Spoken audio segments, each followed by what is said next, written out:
Assalamu alaikum dear audience and welcome from Rubel's English Store.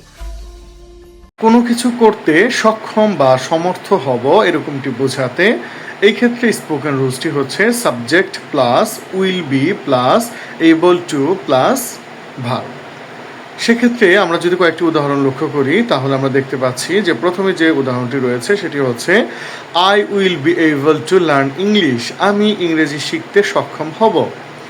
He will be able to dance, সে নাচতে সক্ষম হইবে।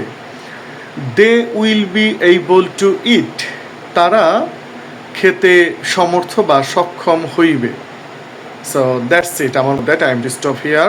Thank you for being some time with me and hearing me. Please keep watching and follow this page.